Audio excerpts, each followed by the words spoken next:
It has been raining, বৃষ্টি হচ্ছে, morning সকাল থেকে, 2 আওয়ার্স 2 ঘন্টা ধরে। এখন মর্নিং এবং 2 আওয়ার্স এই শব্দগুলোর আগে ফর বসবে নাকি সিন্স বসবে, এটাই আজকের প্রশ্ন। অত্যন্ত সহজ একটি টার্ম, কিন্তু কনফিউজিং।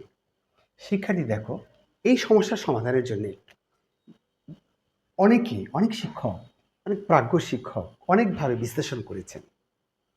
তারা বলেছেন ফর সাধারণত বসে ডিউরেশন অফ টাইমের পূর্বে, duration of time,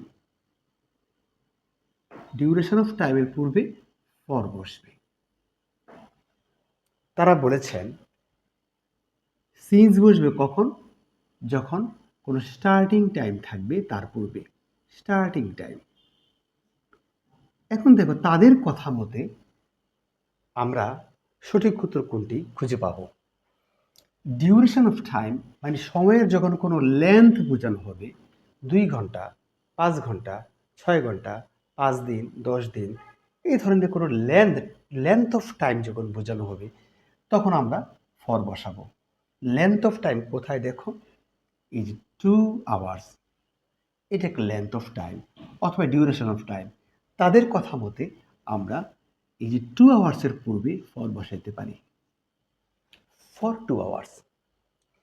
starting time যদি বলি, সকাল থেকে, কখন থেকে কাজটা শুরু হয়েছে সেই পয়েন্ট অফ টাইমটা আমরা যদি বুঝতে পারি, তাহলে আমরা দেখলাম এখানে মর্নিং একটা পয়েন্ট অফ টাইম, সেটার আগে তাদের কথা মতো আমরা সিন্স বসাতে পারি।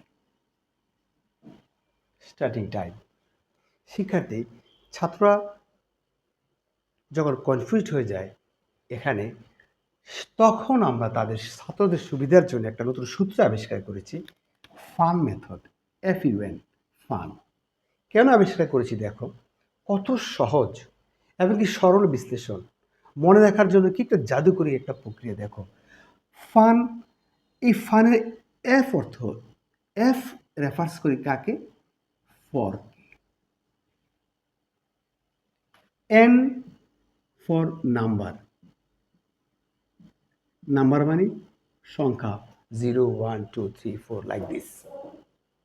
তাহলে এই নাম্বারগুলোর পূর্বে কি বসবে, ফর বসবে। তাহলে এই বাক্যে নাম্বার আছে কোথায় দেখো তুমি, নাম্বার আছে এই 2, দিস ইজ দ্য নাম্বার। এই নাম্বারের আগে আমরা কি বলেছি, ফর বসবে। এই নাম্বারের আগে আমরা ফর বসাই দিচ্ছি। দেখো তাদের আগের গ্রামারিয়ানরা ঠিক বলেছেন, কিন্তু খুব অল্প কথায় নাম্বার যেখানে পাবো সেখানে আমরা ফর বসাই দিব, আমাদের বাক্য সঠিক হয়ে যাবে।